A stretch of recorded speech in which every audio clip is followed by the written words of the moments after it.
Well, welcome back to another great episode here with Unmuted, where real voices get loud.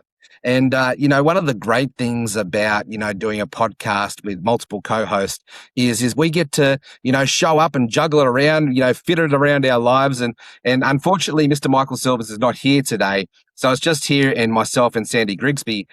Sandy, how are you? I'm great. I just had my birthday and I was at the beach in Thailand and it was gorgeous and there were horses running on the beach. It was awesome. Oh, that sounds like one of those days that are just, written for a script for a movie. I ate So, way too much, but it was fun. brilliant.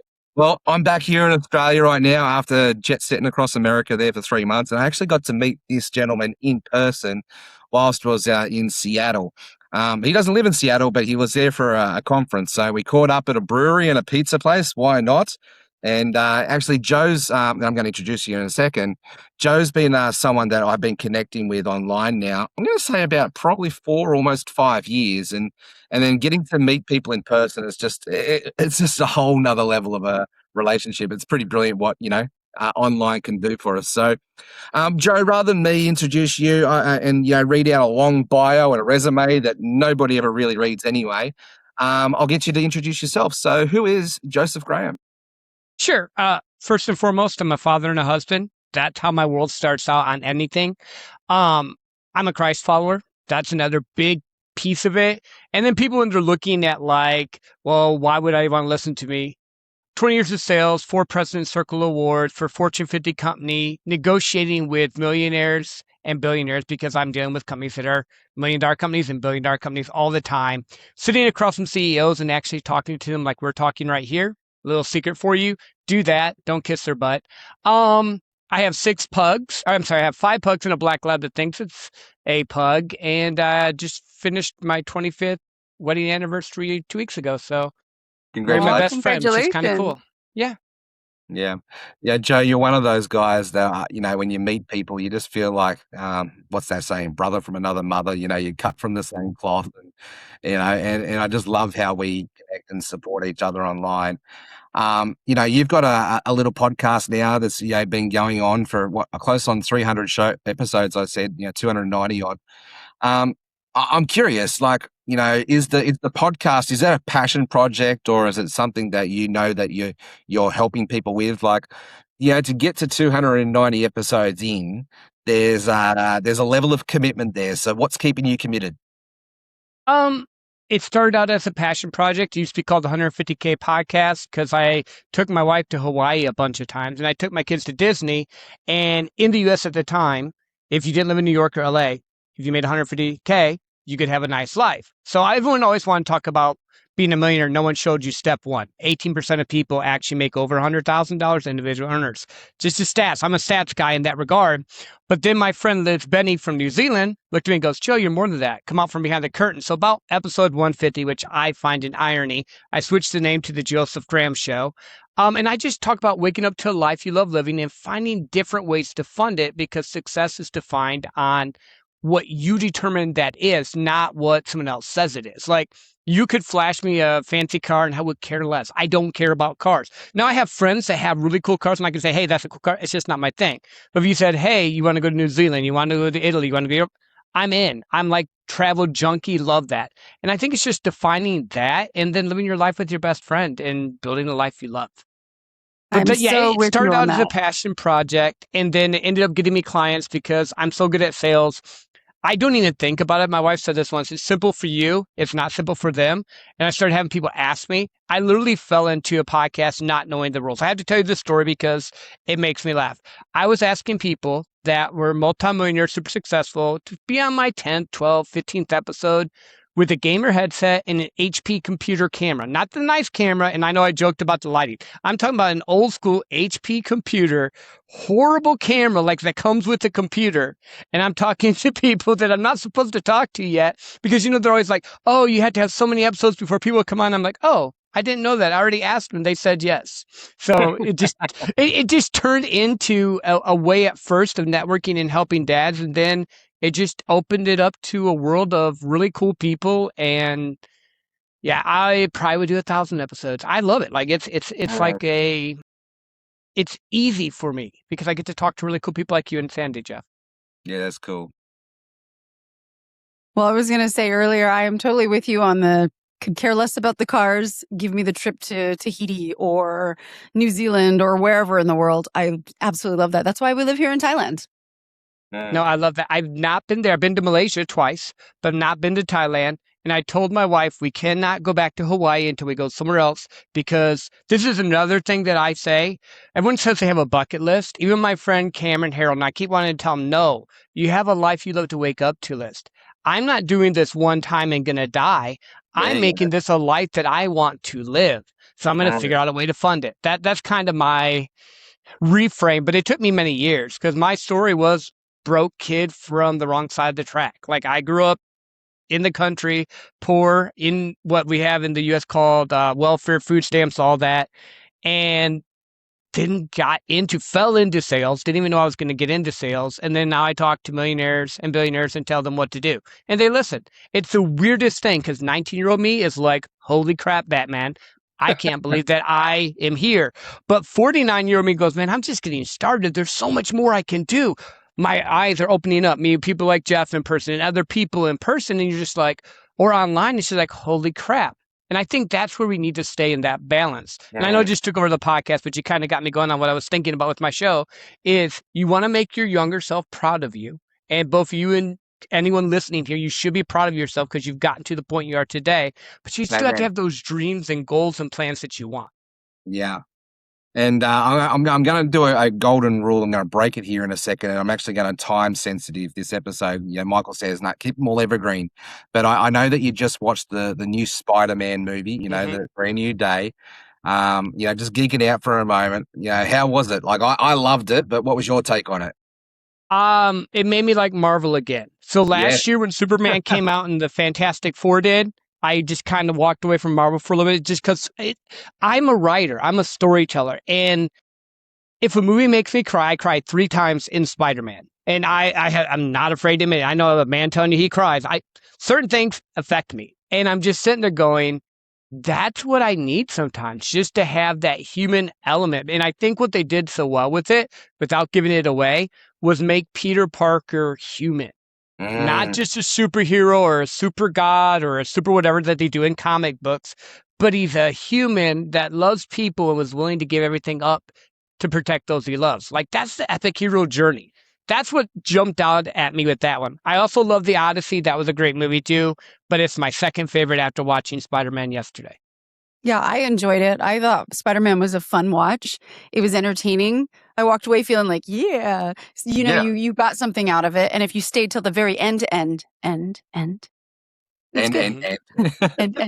End. Yeah, my 13-year-old son said, "No, we're getting up, go out the credits." No, Dad, don't you know? You You've can't. got to stay till the end, the very end.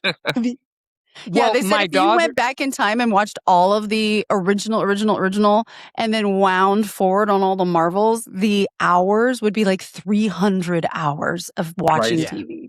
Isn't that we did that crazy? during COVID. So when COVID happened, because we were all locked up, we went, it wasn't 300 at the time, but we did that. And my daughter thinks at the end, because they were doing a little beep, beep, beep. And well, can I give spoilers on this? Yeah, why not? Of the movie? Okay, cool. So when Spider-Man's in space there, at the end where it goes from Earth to space or wherever, she thinks it's Miles Morales of the Spider-Verse. That's who she thinks it is. So does Lachlan. Lachlan come up with that same assumption. Anyway, spoilers over. The reason okay, I bring this up... mention something about Marvel that I was surprised because I didn't even think about it from before. But do you guys remember the really cheesy 80s flick, Howard the Duck? Yes. That's Marvel. Yes, You've never seen Howard the Duck? That was Marvel. It was horrible. I've seen a lot of Marvel stuff, but no, I haven't seen Howard the Duck. You need a beer. You need a beer or a drink of your choice to watch it. It is that bad. You need more than a drink. Yes. You can do that too. I don't know what's legal where you all are, so I'm just going to say beer and then whatever else you decide as an adult to decide. My prediction is, though, Marvel at some point is going to introduce a new Howard the Duck because there's no way they can allow that to last in the timeline. I love where some of these episodes go. You just never know where we're going to go. And the reason I actually brought this whole conversation up is because This is actually like these stories, like, Sandy, you're in Thailand, I'm in Australia, Joe, you're in America, but we've all found a common thread here of something that actually can bring us together. And I think that's what the world needs more of. And so I love Marvel, the mission that they are behind and what they're doing to entertain people, but deeper, even lying under that, is they are transforming and impacting the world by bringing us closer together. So my follow-up question with that, with Joe, is how are some of your episodes and some of your podcast guests, maybe it's just one or two highlights, have created an impact on your inner world and even on the outer world? Like maybe it's, is there some stories that have come to mind? Sure. Steve Sims, late great Steve Sims, coming on my show when I had only had 50 episodes, and he was willing to do this. And this is a dude that was and he passed of cancer about 2 years ago, but this is a guy that knew Elon Musk, got someone married under the statue of David. I joined his group, and he just treated me like a friend, which was weird to me at the time because I still had and I know a lot of people when they talk to people, even though I was talking to like millionaires and billionaires in the sales world, this is the online world. These are like one of these people that are really like big. And I'm like, holy crap, this guy's talking to me. But then I also had my buddy Aaron Hale on. He got blown up in Afghanistan. So he's blind, he's deaf, and then they have that cochlear ear thing. I just had him on because the dude just ran from the coast of Kenya all the way up Kilimanjaro, back down 200 miles. And I'm sitting here going, I ran a half marathon. I felt really good about myself. And now I'm like, this is why I have people like him, though, because if he can do that, I don't have an excuse not to go after my goals, my dreams, my plans, what I want to do. The only other one is a moon geologist I had on because she talked to my daughter. My daughter's really into space. And I didn't even know that they actually were trying to mine helium-3 on the moon. When I say my podcast kind of shifted, now I have like a lot of really different types of people. Sometimes I get bored with sales and business, so I bring in really interesting people. And she was just talking about they're actually right now trying to negotiate to be able to drill helium-3 on the moon. Those three just popped out of the 290. I mean, there's so many more I could go into, but those three are kind of all different for different reasons. When I hear that, all I think of is Time Machine. You guys remember the movie The Time Machine where the moon cracked because they were mining the moon? Mm-hmm. I think Doctor Who. I'm a big Doctor Who nerd. I think Doctor Who, and like with the episode where the moon blew up and it became a dragon or something. Maybe it didn't become a dragon. Maybe I wanted it to be a dragon. But it was an egg. It was an egg. Yeah, but the dragon laid a new egg, so they had a new moon. Remember? Yes. Yep. Love it. I love it. So Joe, what's the future look like? Where are you going for the next 12 months with the show? I love this conversation, because what it's highlighting for me too is, the introductions and the people around us, and, and essentially what podcasting has done for me. I know it's done for you and nearly every podcaster out there. Is it's opened up doors. It's brought in, new people, new opportunities off the back of that conversation. So yeah, what's the next 12 months look like? Building the life I love living. No rules. And I keep refining it. I keep asking those questions that people don't want to ask. Like, and Jeff, you and I talked about this. I've been challenging my belief systems. When I said I'm a Christian, I stepped away for a while, literally because I was like, I was born into this. Do I really truly believe this or do I not? I challenged a lot of my different things, and that's why I've been bringing on just different peoples of different walks of life and building it that way, because success, again, is defined by what you determine success is, not by what someone else says it is. You don't have to be a millionaire or a billionaire. You can. It's cool. It's a lot of work. I'd rather make 500 to $1 million a year and get to just do fun stuff and have more time. But there's no rules. You can make 80,000. I know people that maybe money's not their thing. I mean, money is my thing. I have no problem with money. I think it's great. And it gets me to go do cool stuff, like get a beer with Jeff at a pizzeria place. I've never been to Seattle. It's kind of fun. But I think it's just that. And then just loving people well and making the connections and helping where I can. And again, not being bound by the rules. I'm a hybrid. I still work for corporate America because they pay me too much to leave. I know I'm not supposed to say that. That's a no-no on podcasts. That's a no-no in the business world because we're supposed to be unmuted. You're okay. It's unmuted. Yeah. Well, I mean, but we're supposed to be. I'm workable. I can't work for anyone. No, you just Yeah, are yeah. an a-hole. That's probably what it is. You're an a-hole. You don't know how to. 'Cause guess what? If you have your own business, you're working for your clients. If you have your own thing you're selling, you're working for someone.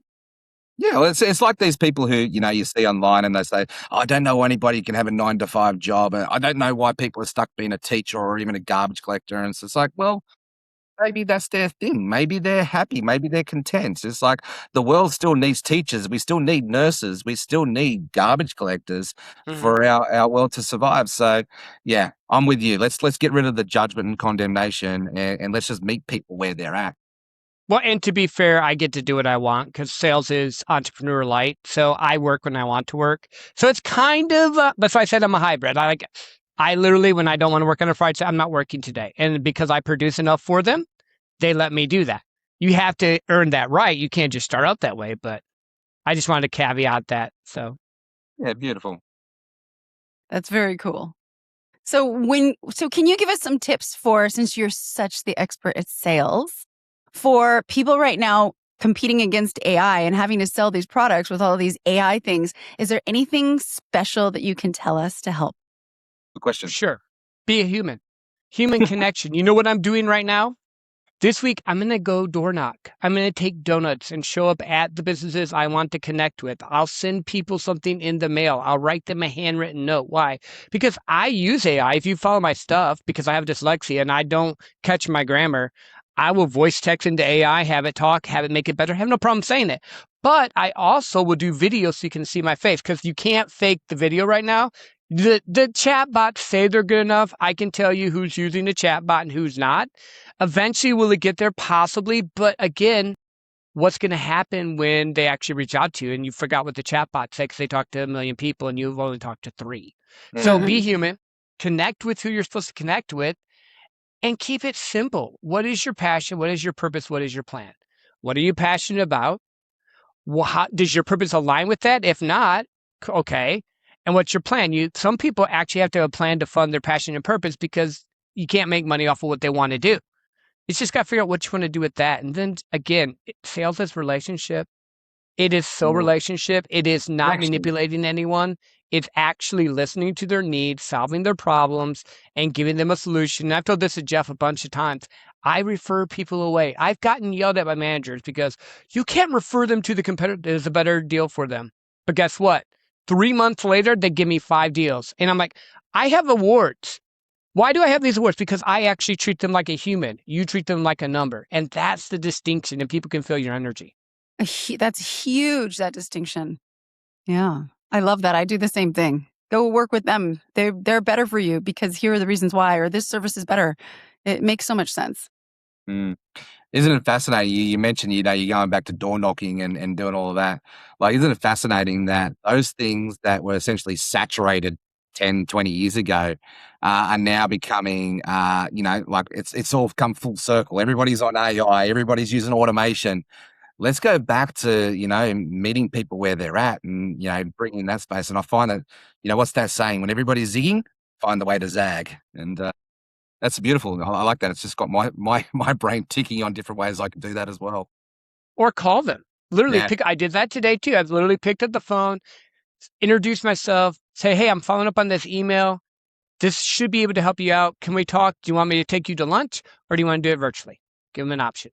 Do you find that in our microwave society where everybody's after instant gratification, everybody's trying to shortcut the journey? You're trying to speed it up and get to the sale faster, if you will.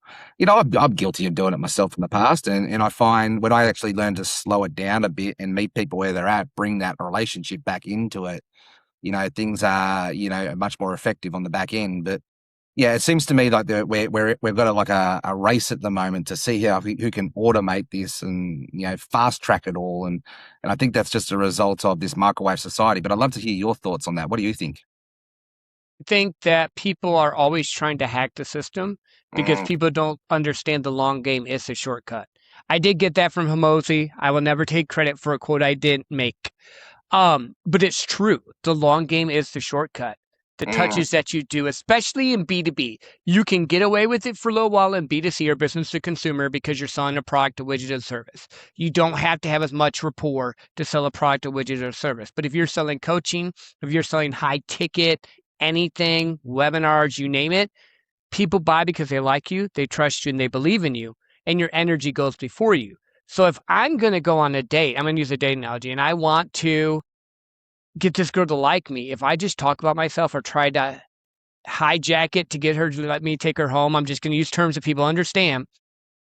It might work a little bit, but there's not going to be the connection. We're not going to have a relationship. It's going to be a cheap thrill of empty promises, which in the sales world is called a chargeback. Or if I take time to get to know her, make a commitment to her, propose, engage, and be married, meaning that we have an actual commitment, contract, and agreement, well, guess what now? Now it's binding. Now she's chosen, or your customer has chosen to work with you. That's why I do a lot of contracts too, because guess what? Jeff, you're going to know what I'm going to offer you. Sandy, you've given me your what you need for this to work. I'm going to lay out, this is what I'm going to do, but it's going to cost you X. You close all the doors of doubts, and here's the cool thing. It comes cost versus value. If your value is 4 times better than your cost, typically you win, and everyone wins. And then you don't have to worry about it. You don't get those calls saying, Joe, you told me this and this didn't happen. Now, here's the thing. Crap will happen. Stuff in the implementation will happen. You don't always get to control stuff. The other thing you have to do is be willing, if something messes up, call them when you find out before them. It's a little trick. If you catch it before them, come say, hey, Jeff and Sandy, I am so sorry. Yeah. This happened. I thought this was going to go through. I told you it would be here by Monday. I'm being told now it's going to be done Friday. I know that changes it. Are you okay? Because guess what? I'm thinking about the relationship, not my pocketbook. Like, oh, I hope they don't call me. I hope they don't see it because I can't have this go back. It's all about them in that regard. People first. Yeah. That's so true. I've had that situation happen as well. When you're preemptive, they respect you more because you're being open about it as opposed to trying to cover your tracks. So true. Now, I'm just reflecting. I've been in sales now for 20 years, and I'm reflecting back on my early days. And with my ADHD brain, I have this innate ability just to be able to see the dots and connect the dots before everybody else does. Right. So I had to learn how to put some cues in to ask the question and shut up, learn how to slow down the process.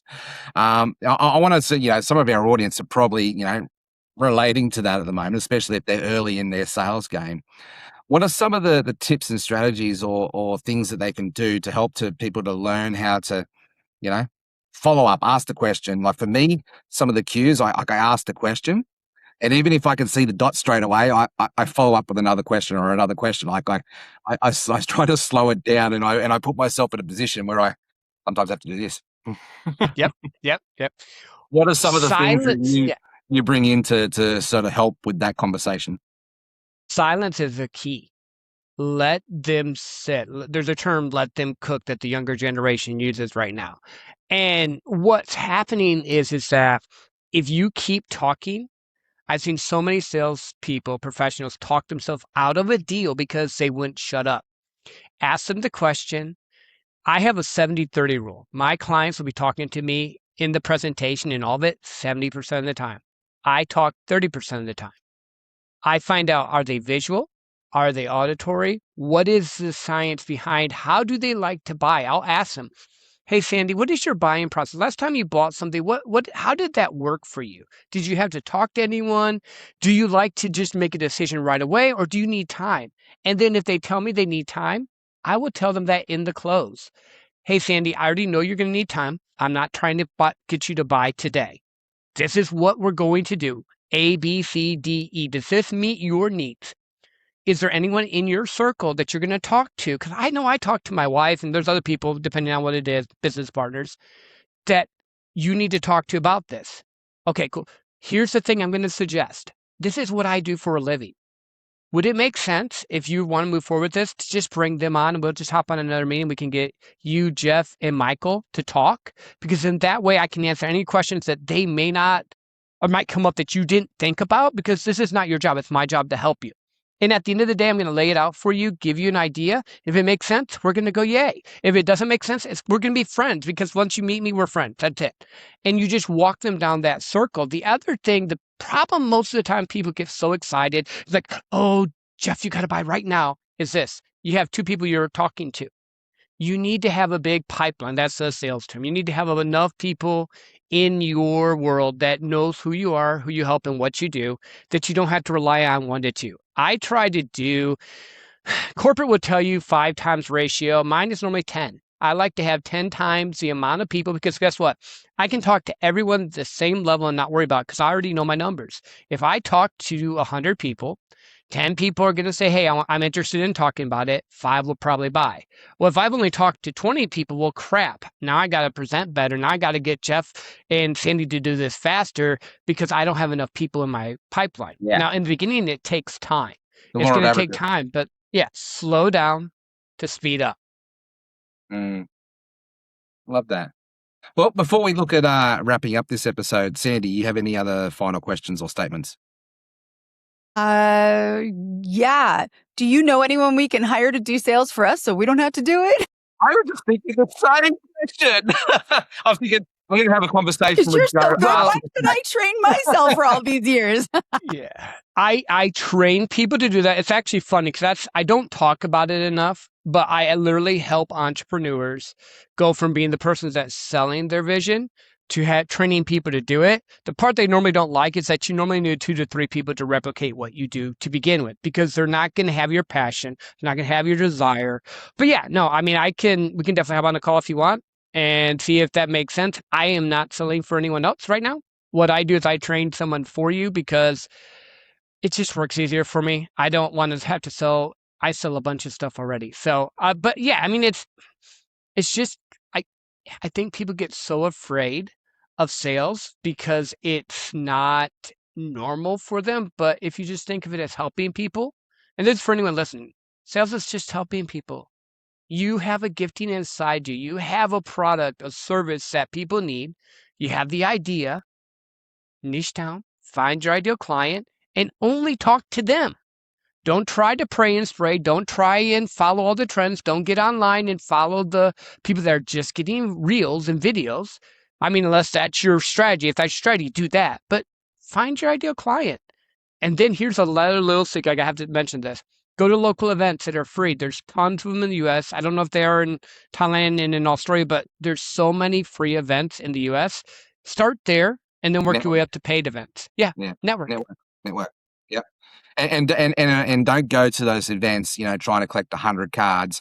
Go to those events and meet 3 people, 4 people. Yes. And then follow up a conversation after the event and build a relationship. Yeah.